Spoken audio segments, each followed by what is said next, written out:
a Friday. Please have a wonderful Arafat Day, Jumat service, and then Eid on Saturday. All right, thank you. You're watching Good Morning Nigeria. Don't go away. When we come back, we'll take you to Saudi Arabia.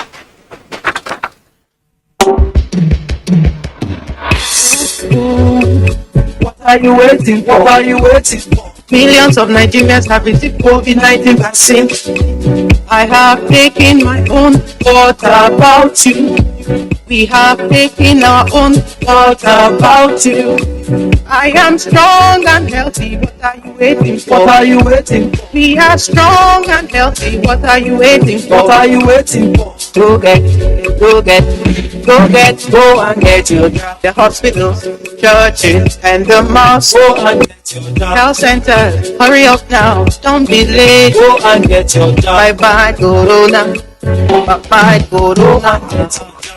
This message is brought to you by the National Primary Health Care Development Agency, NPHCDA.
Have your PVC ready. Conduct yourselves orderly. Join the queue. Cast your vote secretly. Thumbprint correctly. Do not waste your vote. Do not sell your vote. Secure your future. If you sell your vote, you have sold good roads, electricity, water, education, good healthcare, etc. Be part of nation building. Cast your vote for honest candidates. Shun electoral violence. You could lose your life for nothing, for nothing, for nothing. This message is from the National Orientation Agency.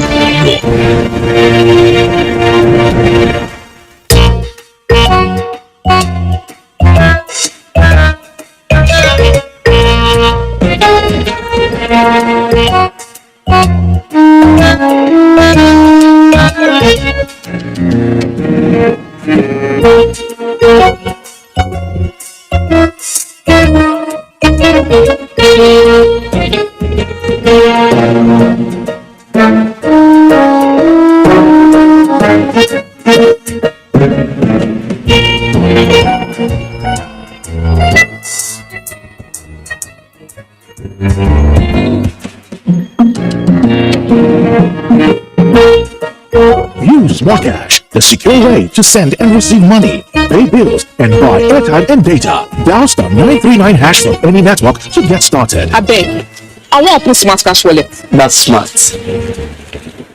Smart Cash Payment Service Bank. Money Matana sense. But Lalo, Nigeria are the 9th champions in this competition. The 12th edition of the Africa Women's Cup of Nations is here with 12 teams including reigning champions and 9-time winners, Super Falcons of Nigeria, all in contention from July 2 to 23 in Rabat, Morocco. You can catch all the actions live on the NTA Network Service and NTA Sports 24, Channel 270 on StarTimes, 434 on StarSat and 731 on Free TV. Come, join us to promote another championship run by the Super Falcons. For your advert placement, please call Hawa on 0803 312 1022.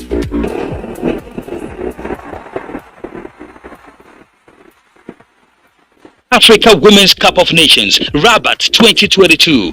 Game on! You're watching Good Morning Nigeria on the network service of the Nigerian Television Authority. Now, as a prop for our conversation, which is on Arafat and the significance of Eid al-Kabir, let's listen to this background report put together by our correspondent, Ekene Undulwe.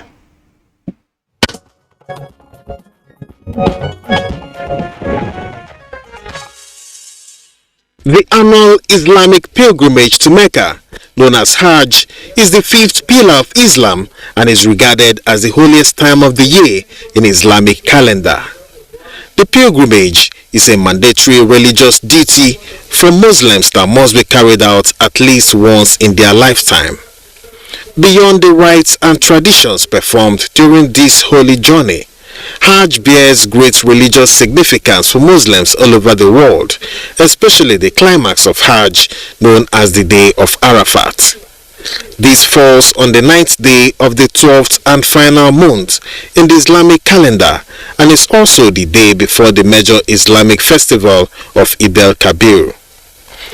As is the custom on this day, before noon, pilgrims arrive Arafat, a barren plain about 20 kilometers east of Mecca, offering supplications, repentance and atonement for their past sins, seeking mercy from God and listening to scholars giving sermons near Mount Arafat. This observance lasts from noon till sunset and is known as standing before God. For those who could not travel to Mecca for the pilgrimage, it is expected that they also spend the day praying and fasting, as Arafat carries great spiritual reward for Muslims. When the sun sets on Arafat, the dawn comes on the festival of Eid al-Kabir, known also as the Grand Eid. The festival concludes the pilgrimage to Mecca and is the commemoration of Ibrahim's willingness to obey Allah by sacrificing his son before he was stopped by Allah and a ram used in his place. During the feast, Muslims reenact Ibrahim's obedience by sacrificing a cow or ram. The family will eat about a third of the meal, while a third goes to friends and relatives, and the remaining third is donated to the poor and needy. On this episode of Good Morning Nigeria, guests shall be looking at the significance of Arafat and Eid al-Kabir celebration.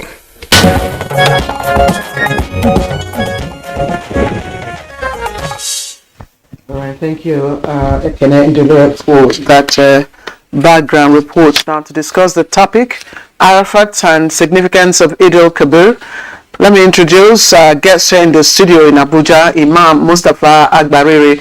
He is an Islamic scholar and would like to welcome him to Good Morning Nigeria. Thank you for having me. Good morning, Nigeria.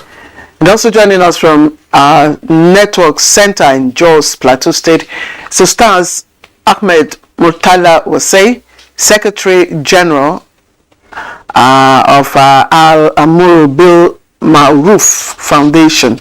Thank you very much for joining us.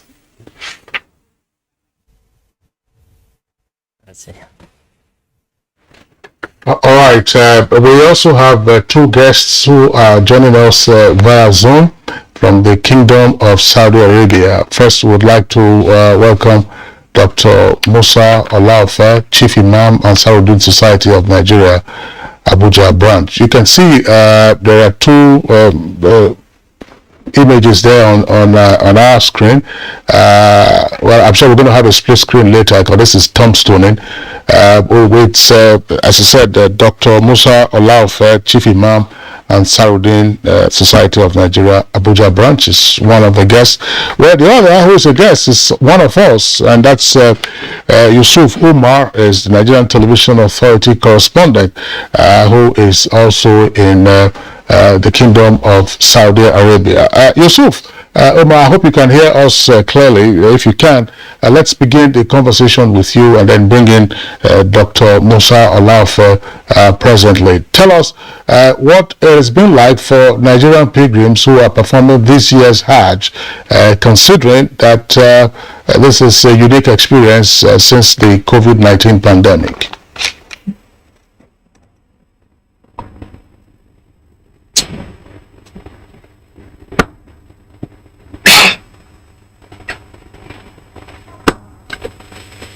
Hello. Hello. Yeah. Thank you very much. Thank you for having me. I didn't get your question very well because of the network issue. Can you please help me repeat the question? All right. Simple question for a correspondent. Namely, what's been the experience like for Nigerian pilgrims who are on this year's Hajj against the backdrop of its uniqueness since the COVID-19 pandemic? Well, Kingsley, it has been a very unique experience, especially for the Nigerian pilgrims. First, when you consider the number of pilgrims, initially the Nigerian pilgrims, like the last Hajj, Nigeria had over 90,000 pilgrims. Well, this time around, we have only 43,000 pilgrims. And same goes to most of the countries of the world.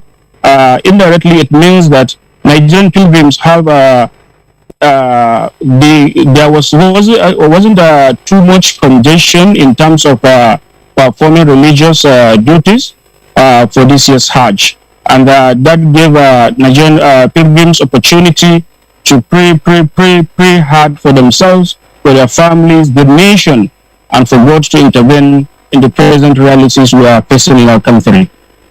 Yusuf, let me ask you: is this your first pilgrimage?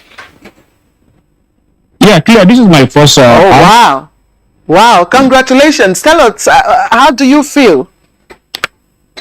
Well, I feel blessed. I feel privileged, especially looking at previous Hajj, like what I said, the recent one that was had, which was 2019. There were about 3 million pilgrims who converged in Mecca and Medina to perform that year's Hajj. But this year, it is only 1 million pilgrims across the globe. So indirectly, it's a serious blessing. And additionally, Saudi authorities were able to make a lot of arrangements to show make some differences regarding what it used to be. For instance, now provisions of food for pilgrims. Then you see they make a lot of good and nourishable food for pilgrims. They feed pilgrims like at least 2 times a day, morning and dinner. In terms of accommodation, what it used to be, what we had before is like Nigerian pilgrims were like being accommodated far away from the haram, which this time around is different. Because, for instance, within our stay in Medina, it's just like a 5-minute walk, we are already in haram. And within for now that we are in Mecca, it doesn't take you more than 7 or maximum of 10 minutes, you are already in haram. So these are some of the little differences that we feel we are honored, we are privileged, and we give God the glory, and we appreciate Him for giving us this opportunity to be part of this year's Hajj. Yusuf, what has been the mood amongst Nigerian pilgrims, and has there been any newsworthy event amongst them? Well, for now, let me say, for Nigerian pilgrims, actually, it is a time of happiness, a time of giving, appreciating God and thanking Him for His blessings on them. Why I said so is because most Nigerians were delighted to be here, especially when you consider that for the last 2 years, there wasn't Hajj, and this is the 3rd year. And moreover, if you look at the amount for this year's Hajj, the fare, maybe simply because of the little number that are being given. For Nigerians, it has been a very good, wonderful experience, and they are actually enjoying their stay here in Mecca, as well their stay in Medina. Like this morning, while we were coming from the Mina, where we spent the night there, and some of Nigerian pilgrims spent the night or two, most of them were happy in gratitude to Allah for giving them this opportunity and seeing the day of Arafat. All right, let me also ask you, Yusuf, you're now in Arafat, and I'd like you to share with us, what spiritual virtues that it has conferred on you, and by extension on other pilgrims there, and it's considered a day of standing. That's what I'm made to know, or a day of meeting, if you may. So just tell us the spiritual implications of this. First and foremost, let me clear this impression. It's not actually a day of standing. It's a day where Muslims gather to appreciate God for the blessings in their lives, seek for His forgiveness, as well try to show their, let me use this word, allegiance for what He has been doing to them and to their lives. It must not be necessary for a Muslim who is at the Arafat venue to be standing. You can stand for a while. You can be in your tent praying, supplicating, and doing so many things to glorify the Almighty Allah. All right, Yusuf, just before we bring in Dr. Olaofe, tell our viewers, it's 8 in the morning here with us in Nigeria. What time is it in Saudi at the moment? And following from that, what is the schedule of events for today, which is Arafat Day?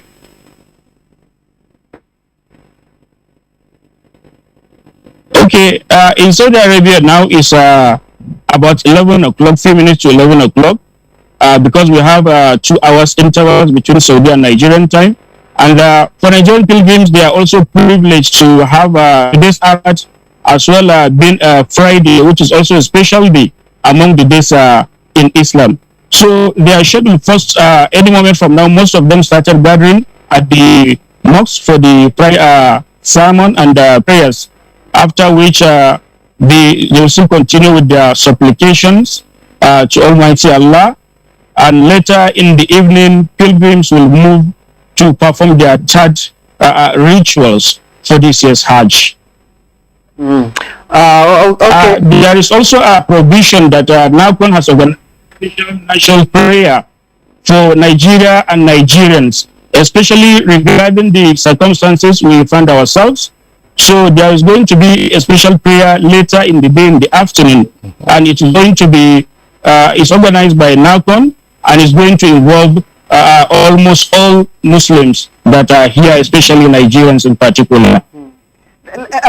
Yusuf, I'm wondering, as a correspondent, how are you combining both? Your spiritual obligation and your official duties.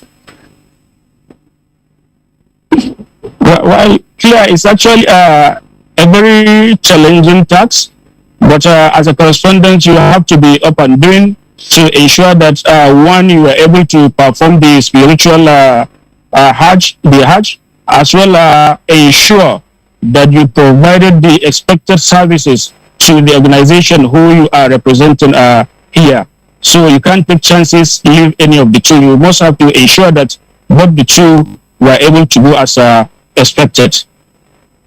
Yusuf, if you don't have any immediate assignment, we're going to have to pause you and come back to you later in the course of the conversation, because you touched on a significant point, which is what Nigerian pilgrims will be doing later in the day in terms of prayers, considering our current national circumstance. So, Yusuf Umar, thank you in the meantime, but let's pause you and bring in Dr. Musa Olaofe, who is Chief Imam of the Ansaruddin Society of Nigeria, Abuja branch. Dr. Musa Olaofe, well, if we can get you, well, we understand that your Zoom is off.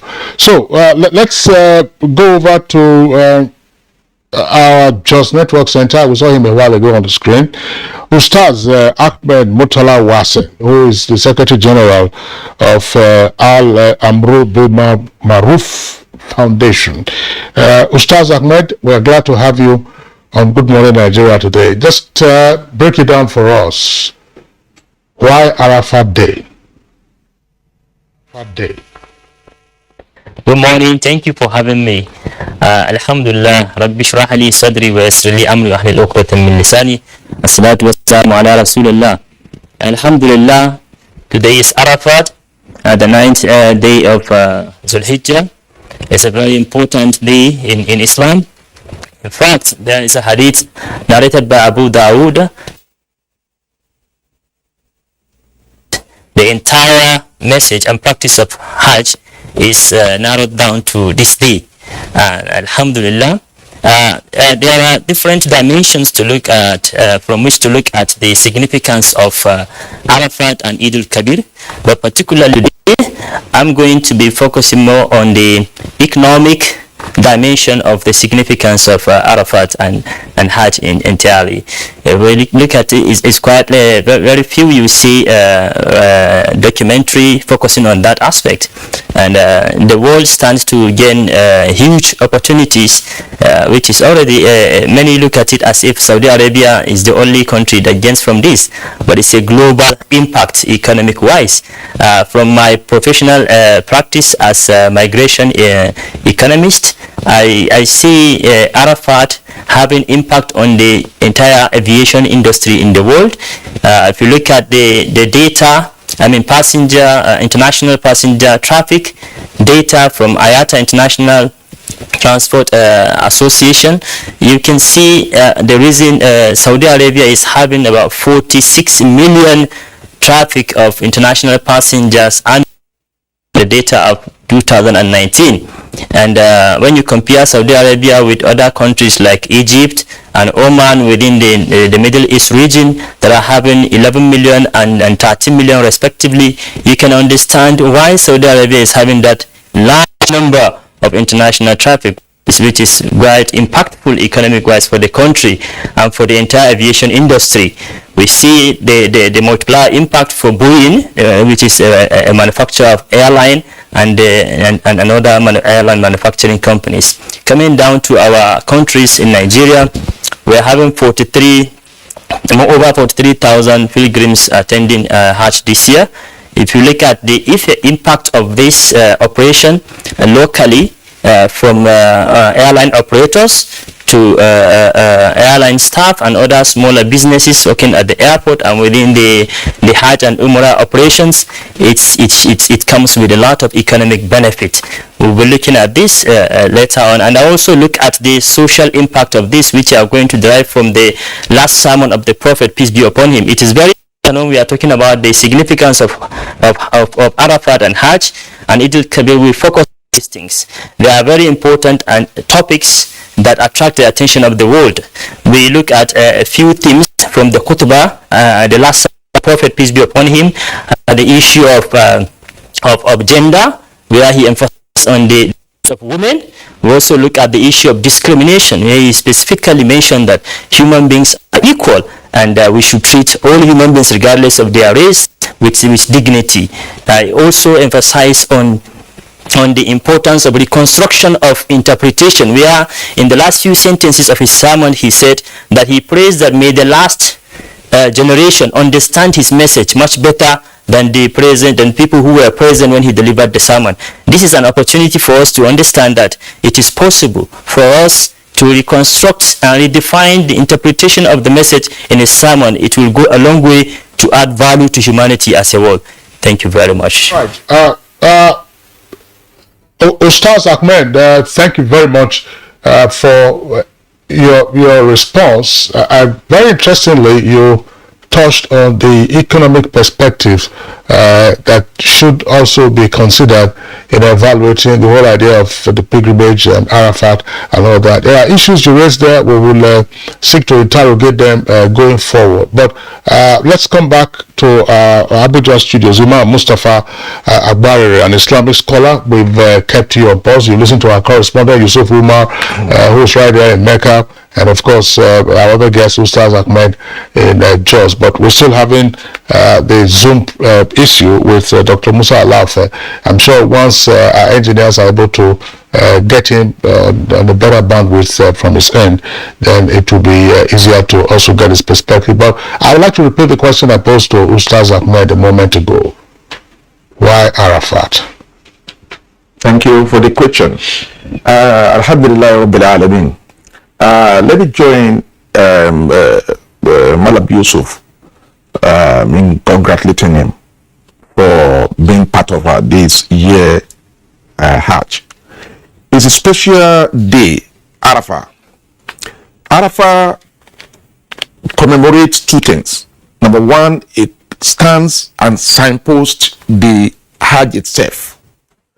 The Hajj, everything you do in the Hajj does not come to any conclusive stage but on Arafat day. That is why the hadith of Ustaz Ahmad is very important. The hadith of Tirmidhi, who said that the Prophet said, Al-Hajju Arafah.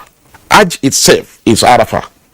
Me, coming from the legal background as a lawyer, because he spoke about the economic background perspective as the immigration person, Hajj itself, you cannot have the reward of Hajj without doing Arafah, without standing on the Mount of Arafah. The man said standing is standing. Qiyam bil Arafah. You stand in the Arafah in that month. When you're tired, you go into your tent, you do some supplications, then you go back there and stand. So that is number one. Number two of Arafah is that it tells us that it's a day of meeting. I can't agree less with what my sister said the other time. It's a day of meeting. It starts dating back from Adam and Eve, Hawa, when Allah sent them down from the Garden of Eden. That is the place where they met. They were praying. They were saying, God, forgive us. We have sinned. When they ate from the fruits, forbidden fruits, and Allah sent them away. They prayed and Allah forgave them. By the time the forgiveness of Allah is now descending on them, that is the place where they met. Then the meeting points. Take that again. Yes, Adam and Hawa, when they sinned in the Garden of Eden, yes, by eating the forbidden fruit, yes, Allah sent them away. And he said, you should go back to the heart. So that in that place, you work for everything. In that place, in the Garden of Eden, everything works for them. If you want anything, you have it. If you want this, you have it. By the time Allah now give them the sight of their nakedness, having eaten from the fruit, He sent them to the heart. They got to their heart, they were praying, God forgive us. Rabbana zalamna anfusana. That is the language of the prayer. Oh God, we have sinned against ourselves. Wa in lam taghfir lana. If you don't forgive us, wa tarhamna, you have mercy on us, lanakunanna minal khasirin. We are going to be doomed. So at that point, God said, I've answered your supplication. Where they met, they were looking around for themselves because they were the only two creatures as humans in the entire universe. So they were looking for them. They just met themselves, and that is the place. That Arafah. The vast plain desert of Arafat. Yes, that is where they met. And they said, oh, my wife, my husband. They hug one another. So it stands for two things. The commemoration of the meeting of Hawa and Adam, when Allah forgave them all their sins. Number two is that it is the signpost of the Hajj, the completion of the work of the Hajj. That is the significance of Arafah. So on that day, the Prophet said all prayers that he said on the day of Arafah shall be accepted. Let me go and drift in another side. You know, for Ramadan, we have what we call Laylatul Qadr, Night of Majesty. You have asked me questions about it. Night of Majesty, you search for it from the 21st day of Ramadan to the 21st night to the 30th. That is 29th night. You search for that. Allah deposited that and He said you should be searching. For the case of Arafah, He gave you the day in Dhul Hijjah, the 9th of Dhul Hajj, that is the month, the 12th month. That is the day of Arafah. So in the case of the night, search for it. In the case of the day, I've given you a deposit of everything you want. Blessing, get it. Forgiveness, get it. Compassionate of God, get it. Anything you want, get it. That is why the Prophet said that all prayers on the day of Arafah shall be accepted. Let me ask this. Okay. We understand that Allah has been able to rejoin us. Dr. Musa Allah, if we can see you on the screen there, well, can you advise him, engineers, can you advise him that the images coming from him are falsy? If it's fine, then we'll go to him. Otherwise, all right. Dr. Musa Allah, well, if it's not, that's not, we understand it's not the image coming from there, isn't fine. Let's advise him to get that sorted out. Just tell us, Imam Mustafa Barry, I've always had this curiosity. I mean, I hear of Mount Arafat, and some persons answer to the name Arafat, but it appears to be rare because, I mean, one of the most famous persons who bore the name was Yasser Arafat. Yes. But it's not a name that you hear commonly. Yes. Why is that so? Yes, it's good because if you're born on the day of Arafat, you know, people are accustomed to naming their child on the day they were born. Like even in Nigeria here, outside you call Asaba, Ladi, Sunday, Saturday, Atine. It's Monday, Al-Itnain. That is an Arabic Lamisi. Jima. You even hear Jima. Jima is a man that is born on the day of Friday, on Friday. But so, you hear Dan Juma. Dan Juma, yes, in the north. But in the Yoruba side, they will say Jima.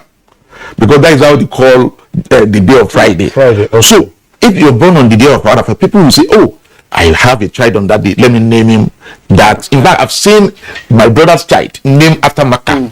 He had a child in Makkah, and he named that baby Makkah. We call her Makkah. In fact, she's in Hajj now. My daughter had, what do you call her? Makkah. So to tell you that if I have a child today, me too, I will name that child Arafat. Okay, Imam Agbarere, I want to read out some this quotation. Yes. You know, from one of the prophets to you, and then you just deepen our understanding of it. And it says, on no day does Allah emancipate people from the fire of hell in the hereafter, as He does on Arafat. Yes.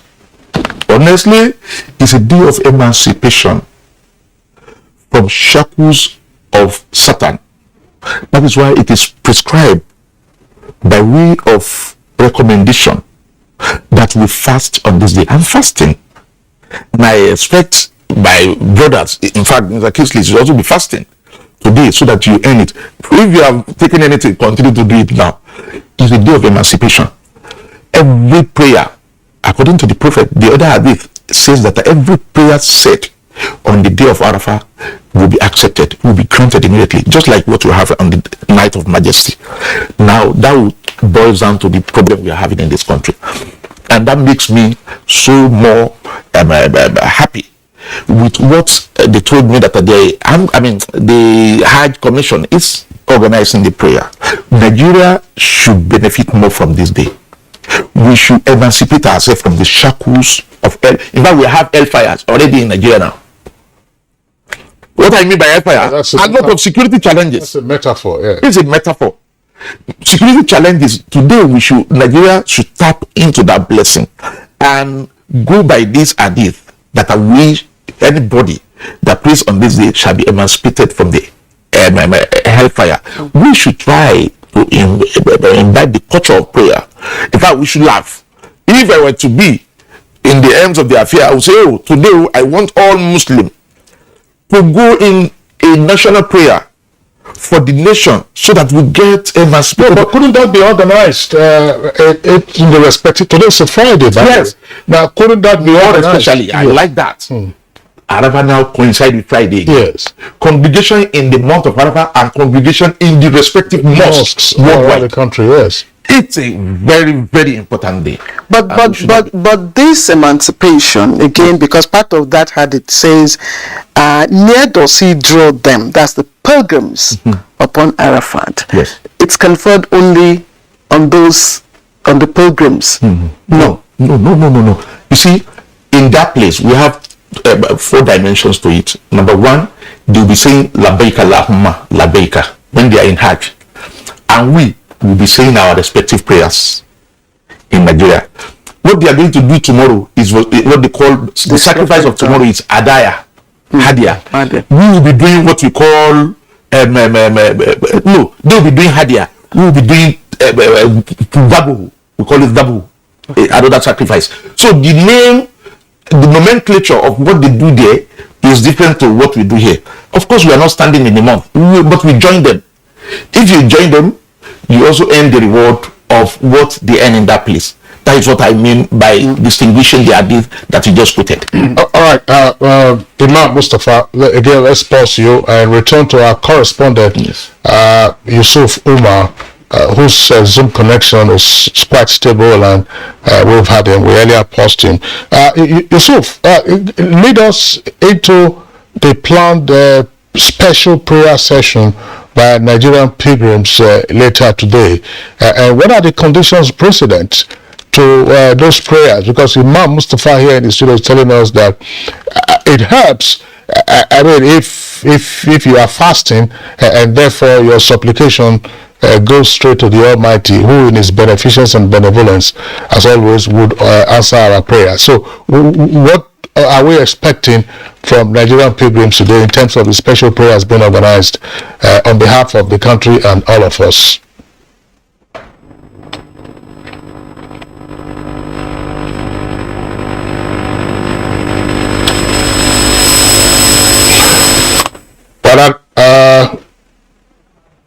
Well, it's gone off. I think that I mean, we've had this challenge for a couple of times now in the course of this program. So let's knock that down, and whenever it comes up again, we'll have the opportunity of taking that question. Claire, I would like us to go to Ustaz Ahmed Mutala Wasi in our Jos Network Center. Is Yusuf back? Let me just ask our engineers. All right, so our director is saying that he's not back. Ustaz Ahmed, thank you very much for the economic perspective that you brought in on the whole essence of Hajj, and that it is not just a benefit to Saudi Arabia, but ultimately a benefit to the whole world. This might seem a deviation, but I think it's an integral part, because we return to another element of this when we're talking about sacrifice subsequently. Why?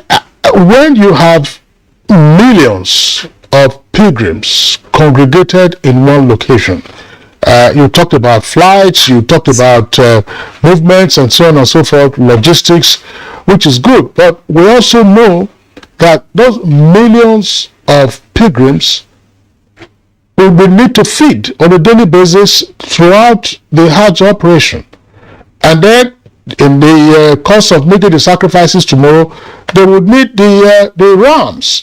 Now, why has it been a challenge for us, apparently, because I've never heard that said, to say, look, we can also participate in the supplies of the necessaries and needs of pilgrims at this material time. If it is white meat, that's to say, if it is chicken or turkey, we can produce them here, group them here, and then transport them in refrigerated cargo planes. If it is the ram that we also produce, if it is goat, why have we not been able to key in into this economic perspective? Thank you very much once again for having me. I would like to quickly, before I respond to this, respond to a question raised for Ustaz Abere that about with respect to the idea of emancipation. That hadith is authentic and is derived from a conversation that held between Allah subhanahu wa ta'ala and the angels when he created Adam. In Nigerian Khalifa, I'm going to put a visionary on earth, my representative on earth, and they ask him that you are creating a creature you put on earth who is going to shed blood and the like.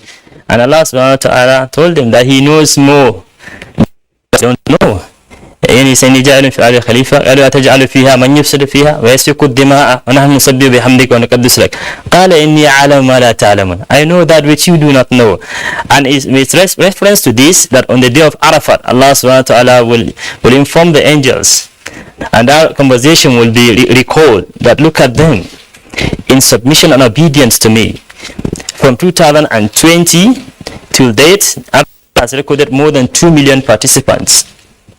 And Allah subhanahu wa ta'ala asked them, look at them, they all gathered here to submit their will to me, and with commitment to observe living on earth according to the principles of humanity that I spelled out in the Quran for them through Prophet Muhammad, peace be upon him. And Allah will declare at that moment that for this I have forgiven them their sins, and whatever they ask from me I shall grant them. So coming back to the questions you raised, which is a co-economic angle, of Hajj and Arafat, the slaughtering of animals during the period of Eid al-Adha, it has a very important effect in our economy, especially our local economics. Let me bring it back down to Nigeria before we take it to Saudi Arabia. Unfortunately, in Nigeria, I hope in the near future, get that right, we don't appreciate data. You cannot organize your communities, a society, and a country well and gain from the human resource and other available resources and harmonize them for development if you don't have data to rely on. I will give you an example of Indonesia.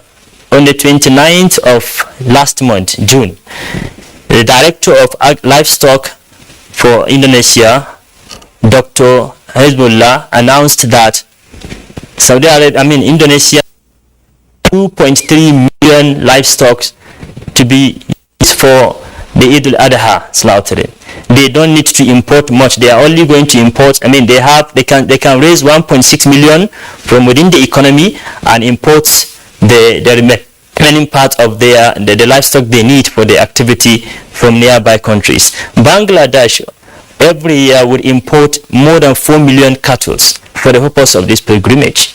So about countries like Nigeria that have more than enough potential to improve livestock agriculture, so that we will be able to serve ourselves and also supply it to nearby countries. As I'm speaking to you now, Nigeria import most of this livestock we use from Niger Republic and the Chad Republic. And Nigeria, I think, is the country with the largest number of cattle in the world. It has the largest number of livestock in Africa. What are we doing about this? So if you look at the significance of Eid al-Adha on the economy of Nigeria, we stand an opportunity to improve the economy of the rural communities. Our young men can come in and participate in goats rearing, sheep and cattle, especially goat rearing. With little capital, you can start it and build a very big farm that you will be supplying. I have a friend that supplies every 3 months. He harvests 17, 21, 13 in some cases goats every 3 months. He has built a stable economy for himself. And Nigeria can do this. I came across an information during the newspaper review from one of the newspapers, I think Leadership, that northern governors held a meeting to review the national livestock program.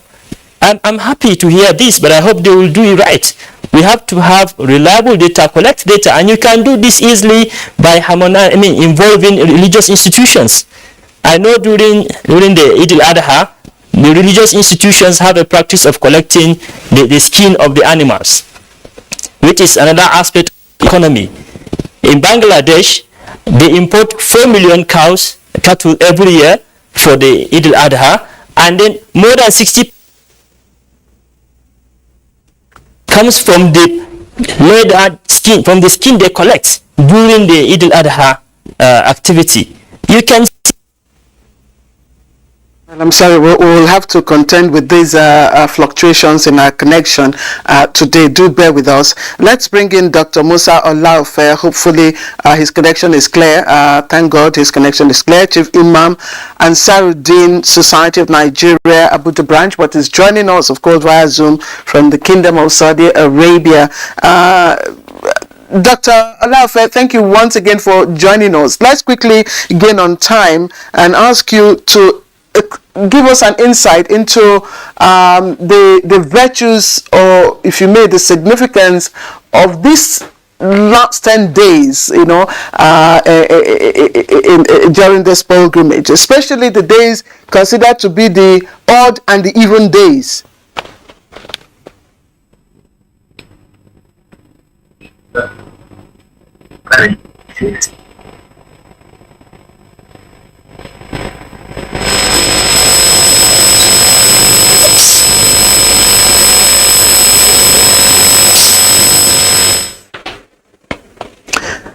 I'm afraid we are could not hear Dr. Laofe. We could see him clearly, but we could not hear him. We do hope to rectify his audio. And then if we have our correspondent, Yusuf is also not here. Okay, so let's come back to you, Imam Agbariri. I just asked Dr. Laofe, that question. The last 10 days, it's been, talked about, yes, prominently during Arafat, yes, especially the days considered as odd and even. Yes. Can you give us an insight into that? Yes, Layal Asri. You see, the last 10 days of the Hajj commemorates a very important period within the Islamic time. You see, the last 10 days were recommended to be the time of fasting.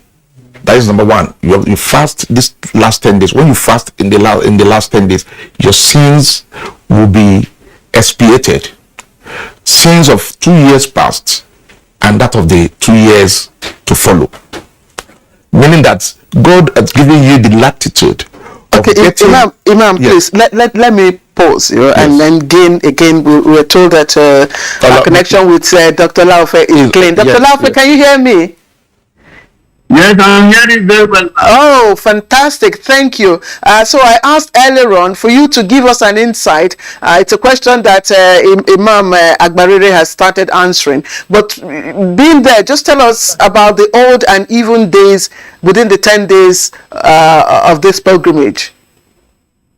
And you can see that the last 10 days of, the first 10 days of the Hijjah, is the day that expected of the Muslim Ummah to fast and to do some other zikr and then to seek for Allah's forgiveness and to give out charity to the poor and then to the needy rather. And at the same time, they should do things, a lot of remembrance, the work of Almighty Allah and what God has done for them to appreciate Allah and then to prepare for the Eid al-Kabir, that is the slaughtering of the ram on the 10th day of the Hijjah. And you can see that the night of the Hijjah, that day of Arafat in which we are in now, all the Muslim Ummah all over the world, we are all here praying, supplicating to Almighty Allah subhanahu wa ta'ala. And that was expected of every one of them. And at the same time,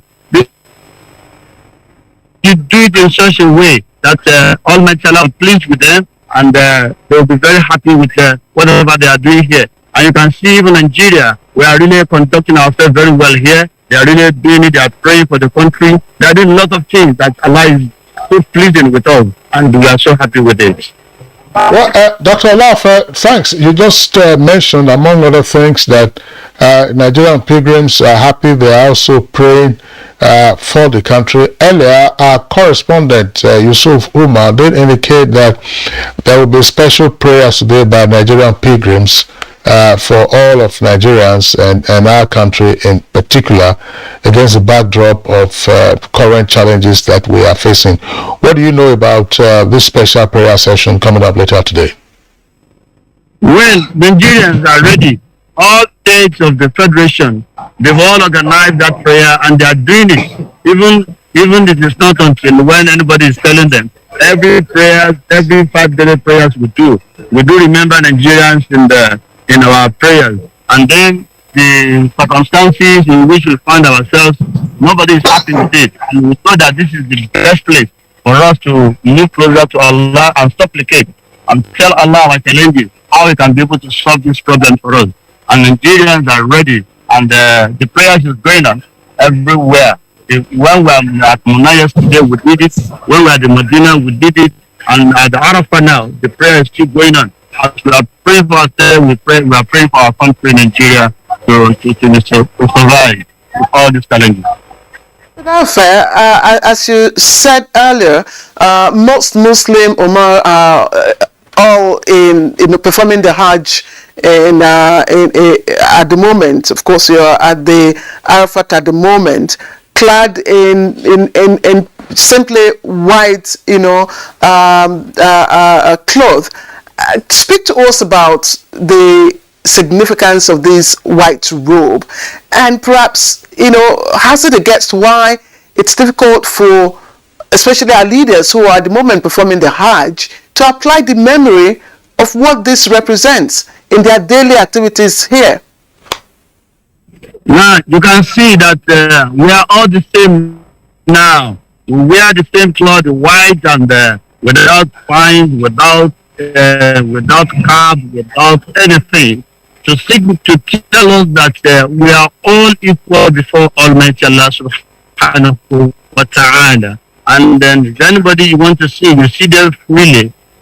Anything, we are all healing ourselves live and direct. And the significance of that is to tell you that we came with nothing and we shall return back with nothing. So whatever you have, you think that you have it. Allah is telling us that every one of us, we are all equal before Almighty Allah. Either irrespective of the tribe, culture, religion we belongs to, we are all the same here now. We are doing the same thing. When we are coming this morning, we are all saying Labbaik Allahumma labbaik. When we put our ihram, yesterday going to Muna, we said the same Labbaik Allahumma labbaik. So every one of us here, that's why symbolizes what we call unity, what we call preparation for whatever challenges we are facing, and preparation that Allah will see all of us the same on the day of Qiyam. Dr. Alaf, thank you for that explanation. But I think part of the question that my colleague Claire asked is to say we appear to have the experience of not just of this Hajj now, but also for Christian pilgrims, Nigerians, individual Nigerians, Nigerian leaders, persons in positions of authority, whether in politics or in business. They perform this, and then you experience what we just talked about in terms of the simplicity, in terms of the purity and oneness and remembrance of the fact that we came with nothing and we're going to live with nothing. But upon return, and almost immediately thereafter, everybody's back virtually to their old ways. How do we overcome this? You can see clearly that the challenges at Allah for prayer, and we are all the same here now. You will see that everybody, we are all ready to call on Allah, to ask Him for forgiveness, to ask Him for so many favors. We are never ready to show us, because Hajj and Arafat, what we call Hajj, is for us to be at the playground of Arafat here, in which we are all doing now, that we should use that opportunity. Either whatever position you think you find yourself, just believe that Allah is ever ready to show mercy on us, especially we Nigerians, so that with this prayer we shall surely overcome all these problems, challenges we are facing. And I know and I believe God is on our side to solve this problem for us. Okay, just one more thing about the collective prayer. I know that this particular Hajj is very significant, not just for the individual Nigerian pilgrim, but also for our country. Might there be, apart from the collective prayer, might there be a dedicated prayer for the cause, for a particular cause for this country? Is that likely to happen in the course of the special prayers that have been called?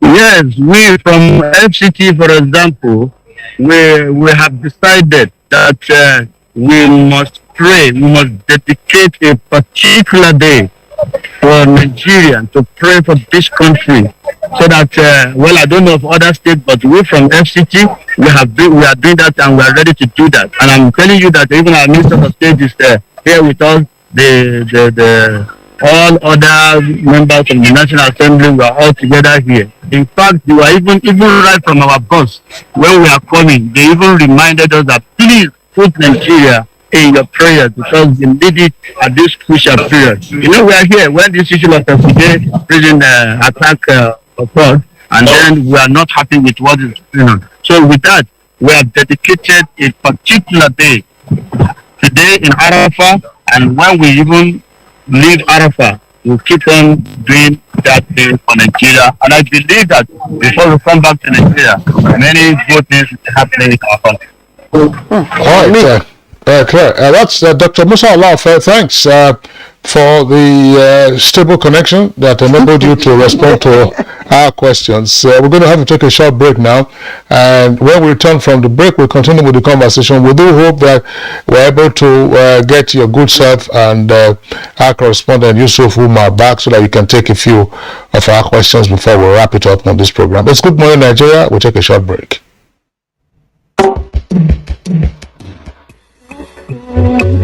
What are you waiting for? What are you waiting for? Millions of Nigerians have received COVID-19 vaccine.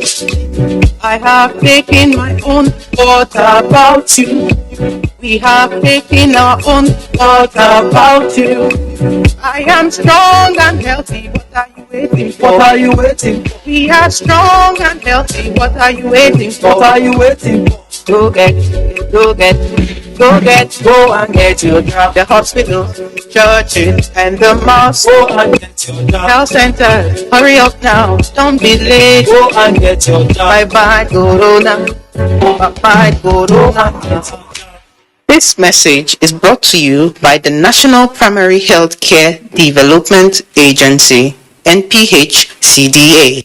Nigerians, elections are here again. Let us shun violence. Let us play the game according to the rules. Do not be a thug. Say no to violence. Let's rise and defeat violence, crime, and sabotage against the peace of our nation. Nigeria is the only country we have. We must do everything to keep it united. We must avoid any act that promotes hate and disintegration. Say no to separatist movement, terrorism, fake news, hate speech, religious bigotry, and any act that tends to divide us as a nation. Watch out for strange gatherings and suspicious movements. Restrict access to sensitive documents and data, the disclosure of which may damage national security. Educate your staff and family, particularly on measures to safeguard information and report security breaches. Apply relevant legal security guidelines to protect yourself and your neighbors. Due to misinformation and wrong choices, some idle persons resort to vices in their greed to get rich quick. They resort to kidnapping, killings for rituals, and other heinous crimes. Avoid wrong use of the social media. Before you broadcast that false message, think twice. Ask whether it will promote peace or violence. For safety at home, still be security conscious. Educate your household in safety tips. Report all suspicious movements and persons to the security agencies nearest to you. Be a good citizen. Be patriotic.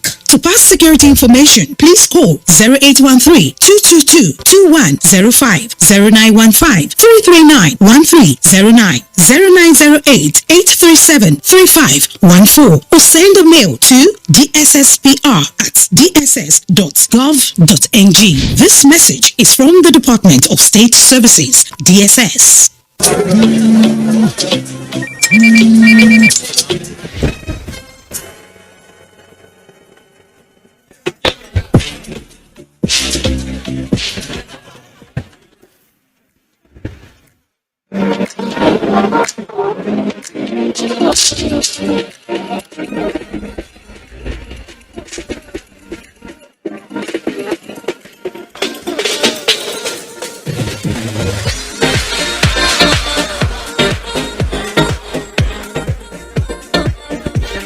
There's a drop of goodness in everyone. Share goodness with someone today. Malta Guinness. Enjoy a world of good. Motlalo, Nigeria are the 9th champions in this competition.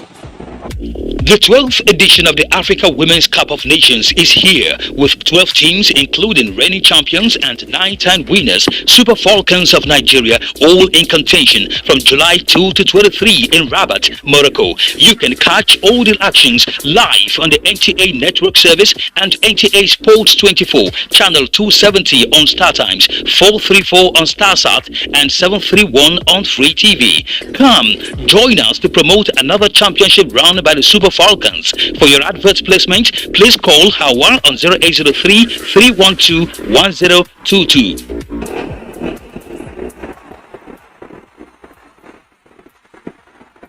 Africa Women's Cup of Nations, Rabat 2022. Game on.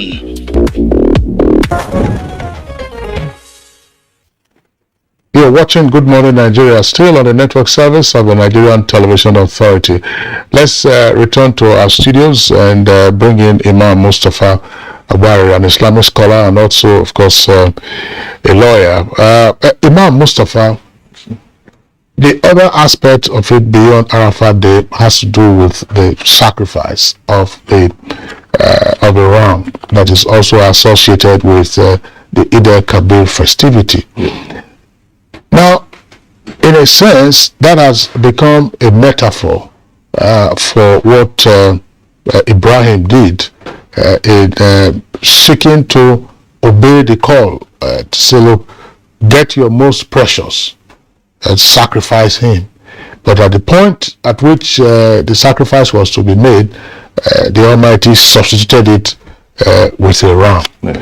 Now, let's bring it down to our current experience. Why? Because we also ask this question when it is time for the Christian festivity.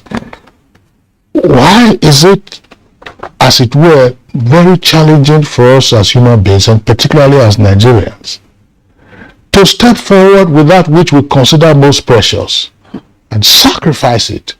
I'm not talking about a human being now, but let's put it this way, our earthly possessions, the things that we are going to leave behind when we get into that coffin. Which if you see a coffin, you know the way it is. Yes. Why is it difficult for us to imbibe this value and this virtue, and instead everyone is filling his pocket, everybody? Well, I can't agree less with you. And honestly, it should be self-appraising for everybody in Nigeria.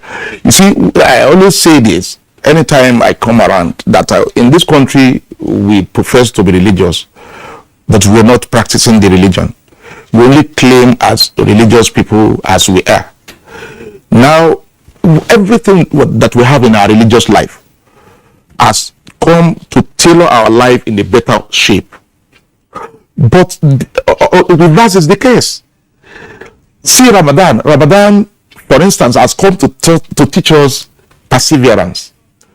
But after Ramadan, we are not persevere. We don't persevere again after Ramadan. But before Ramadan, we will say, I'm hungry. Allah will say, okay, I want to test your strength. Try to be strong in the face of adversities, in the face of challenges. And that is why he says, okay, this is the social aspect of Ramadan.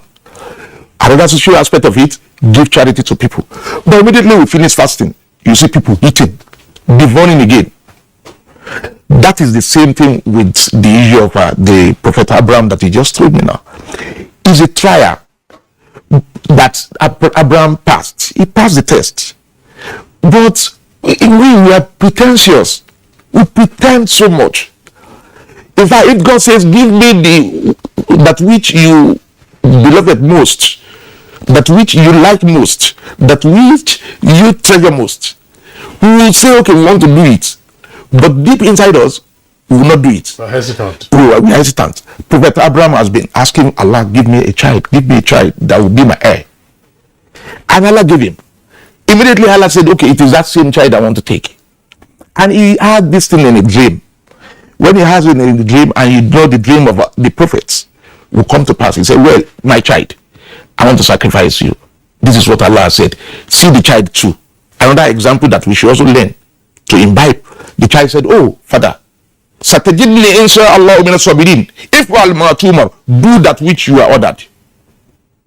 The child said that to the father. And the father said, okay, let's go. And they went to the place where the Muna. By the time the man started it, he wanted to slide it.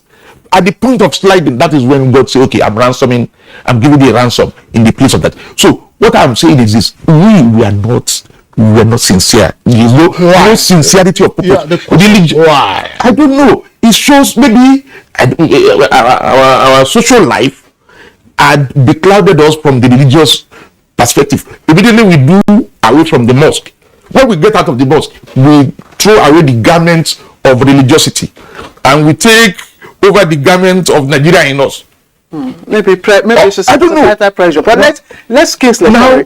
Yusuf is online, and our NTA correspondent, of course, joining us from Saudi. Yusuf, as a first-time pilgrim in Saudi, can you share with us what you've learned so far about Islam as a religion, and then how it is practiced, especially in our country, in relation to other things?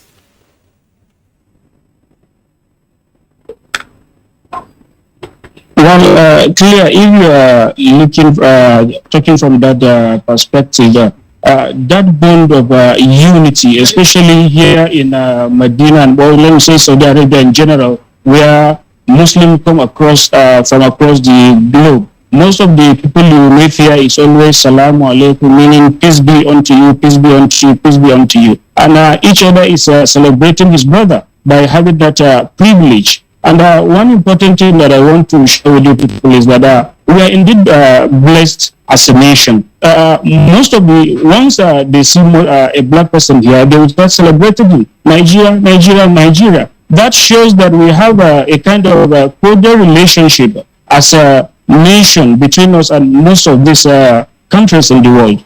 And the more we rise up and do other things that will help us take our rightful position in the countries of the world, the more it will help us again. And moreover, let me chip in a little bit regarding what one of the stars from Jos was saying regarding the economical aspects of pilgrimage.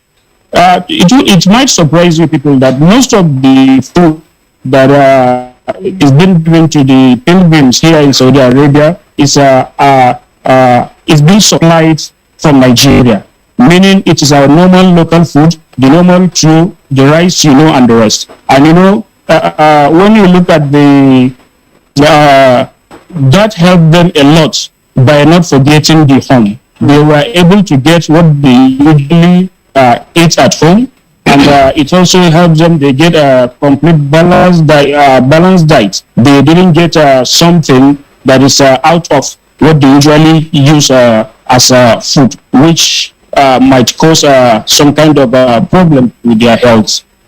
Well, Yusuf, thanks a lot for that information with regard to supplies of meals that are locally. And Kingsley, quickly to even add to that, most of the like Nakon engage 4 different vendors to provide food for Nigerian pilgrims, and it's important to know things out of those vendors that were being attracted are Nigerians. Either they came from Nigeria or they settled here. And like one of those who we had a conversation with her, she had at 108 staffs within that as a vendor within that company, and a good side of it is that about 45 people staff of her are Nigerians. So indirectly, that have added value to us, and the money, the exchange that of the transaction that is between us and some of them here in Saudi Arabia, at least Nigeria is getting her own share. We are not only spending, but indirectly, Nigeria is also gaining out of it. All right, Yusuf, thanks a lot once again for the information that you have provided. Well, I'm sure you listened to Ustaz Ahmed when he was narrating the broader economic perspective on this matter. What you just said about the Nigerian experience so far, these are good beginnings, we would say, because Ustaz Ahmed took a broader view of the economic perspective of Hajj. For instance, I mean, if you talked about logistics and movements and so on and so forth, yes, we have Nigerian aircraft, Nigerian owned or Nigerian registered aircraft, but we don't manufacture any of those aircraft. Those aircraft will, of course, would have used aviation fuel. Aviation fuel is not refined in this country at this moment. So when we're looking at that perspective, part of the consideration, maybe this is an issue you may wish to find out, because we have some of our colleagues who've been on Hajj, and they indicated, for instance, it looks like Yusuf is off, but if your audio is on, you can take it from there. Your daily meals, for instance, I mean, I mentioned white meat. If it is chicken, people are eating. If it is turkey, if it is goat meat that they are eating, and then you have millions of persons who consume these things. Not every country whose citizens are performing the Hajj could have the benefit of what Nigerians are getting now. That's to say, get Nigerians, to supply your meals. But the ingredients you would need, we're talking about the supplies. I mean, it's not okay. When we say, for instance, that Nigeria is importing frozen poultry products, we are importing that from producer countries. So we are saying the challenge is for us to be able to also key in, recognize what those business opportunities there are, and then take advantage of them. I mean, I don't know whether you'll be able to get this. How many goats are slaughtered in Saudi? How many chickens are to be taken in Saudi? And how many rams will be slaughtered in Saudi? And of course, Saudi Arabia is not producing all of those items, Yusuf.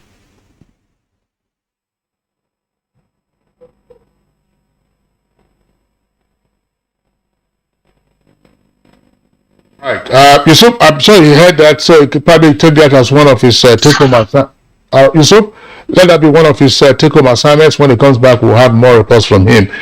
Yusuf Umar, our correspondent in Saudi, right there. So let's come back to our studios, Imam Mustafa Agbari. Imam Mustafa Agbari, your explanation is noted, because when we say we are making sacrifice, we talked about fasting and the imperative of the virtues of fasting. Yes. I mean, it's not just Ramadan. Christians also observe the Lent, yes, which is 40 days. But how do we, in our current, Nigeria was never always like this. Let's recognize that. Yes.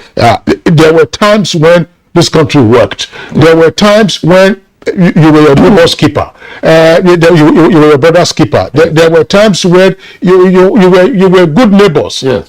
There were times that you would leave your child with your neighbor to say you are coming. But today probably will be a kidnapper that will be operating. So our country was never always like this. And our challenge, our focus is to say, how do we retrieve our country back and then get ourselves into a more livable environment? Yes. Honestly, that one, the buck will now stop on the doors of the religious leaders. We religious leaders. I want to believe we have to change our style of preaching. Preaching nowadays, for instance, you see, we are preaching in mosques and churches, speaking about blessing. Just that is what we are talking. Prosperity. We declare that you shall be fine. Everything shall be well with you. It is about money. Let us go back to spirituality. Mm-hmm. Preach spirit of God to people. I think that is where we got it wrong. I'm just appraising it because I could also see, I'm also a decade. I mean 5 decades on the heart. I could recall how it were when I was young. Those days that you sleep in another person's home and you come back home alive. Very safe. Mm-hmm. You could travel. I recall when I was going to Kano studying those days, this same road that we took, not the Mina, we will take it from Kaduna to Bukuru, all of that axis. You can't go there now. So what I'm telling you is that how did we get to this point? Shows that some people, evil spirits are inside them, and some people as well, because of the propensity of making riches. The riches that we're not going to take away, Claire. Yes. Mm-hmm. Making riches that are, yes. You just want to be enriched. You just want to get rich quickly. And you see, you just say something. Somebody may just fall and die. And that is what the garb, that the way means. It means that when you die, it's only on white. Just 2 cuts that you'll be wrapped in and be buried with. You won't go with all your riches. Even your house, they will take you out and go and take you somewhere. So what I mean is that we should recoil, go back, have a rethink in our preaching style. All mosques should be talking about spirituality. See what my brother from just said. Let us think deep in our preaching, not just the face of the textual authorities. Let's go into the economic. Let's go into the social impact of what the scripts are saying. Don't just say, yeah, you're Ladida Amano, or you will believe. Tekullah, fear God.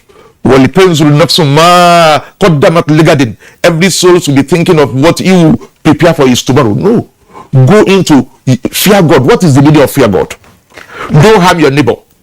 Don't get what does not belong to you. Don't kill. Don't get killed. Don't use the name of God in doing evil. Don't say Allahu Akbar while you are doing evil. Is God associated with evil? So this is the line of arguments that I want to prefer in terms of getting to the solution. Yes. Because this country will be great again. Yes. I was in England some time ago. Everybody will see you in Nigeria. Every music belongs to Nigeria. They don't even listen to American music again. Every good man, Nigeria. If you are preaching, they will say good Nigeria. As a black man, I mean. Why won't Nigeria work back home? So that tells us that we religious leaders, our political leaders, their own will come another day. They have distorted this country. They take what does not belong to them. Somebody is in the act, is a politician in Nigeria, in legislature, and he's taking what does not belong to him. Sorry, Imam Agbari, I'm sorry to interject. We need to, gain on our time left. There's a heart-rending development now, especially among religious, clerics, and there's no day that passes that we don't hear the issue of rape, either by a cleric, rape by a cleric or a caregiver or whatever. Is this a failure of religious teaching, a failure of society, or a failure of the individual to imbibe what is taught? It's about individual. Let me tell you. People will say you preach that which you don't practice. Yes, we should search our souls. All of us that profess to be religious leaders. Among us, we have multi-millionaires. Stocking. You understand me? Me too. I should have praised myself. The issue of rape is an individual thing. The society does not tell you to go and rape a person. And from the legal regime, if I tell you the offense of rape and the punishment of it is life imprisonment. So it has nothing to do with religiosity. As a cleric, let me tell you the area we are having a problem in production of our clerics nowadays. Everybody is a cleric. Once you memorize little of Al-Quran, you are a malam. Once you memorize little of our Bible, you are a pastor. So a prophet. Let there be a ministry of religion where our prophets and our cleric, our malams will be examined. Let's put a Google to search into their life whether they merit to become Muslim leaders or Christian leaders. We don't do that. That is a failure. In Saudi Arabia, you can't call yourself an imam. You can't even establish a mosque. See Abuja, everybody will establish a mosque and say I'm an imam. Leadership touch you. You want to become. See what is happening in churches and mosques. People fight for leadership position. Are we worshiping God? Are we doing so? If we fail on our side as persons, what are we going to transfer to the larger society that we are leading? Failure everywhere. All right. I must thank you, Imam Mustafa Agbarere, Islamic scholar, for your Agbarere. Yes. Okay, for your insights. I want to congratulate my brother, my person in Saudi Arabia for making this Hajj pilgrimage. I'm sure the message will get to him. Yes. Let me once again appreciate you for sharing your thoughts with us on this important Arafat Day. Thank you so much. We also like to appreciate Ustaz Ahmed Murtala Wasey, who is the Secretary General Al-Nur Bil Maruf Foundation, and he joined us from our Jos Network Center in Plateau State. Unfortunately, we don't have him. Also, Dr. Musa Olafe, Chief Imam, Ansaruddin Society of Nigeria, Abuja branch, who also joined us via Zoom from the Kingdom of Saudi Arabia, and our own correspondent, Yusuf Umar, who is also performing the Hajj for the first time. Thank you, all of you, for your insights into Arafat. So let's take a look at sports. And of course, yesterday, the Super Falcons came back and by defeating, the Botswana team by 2-0. So let's take the sports desk.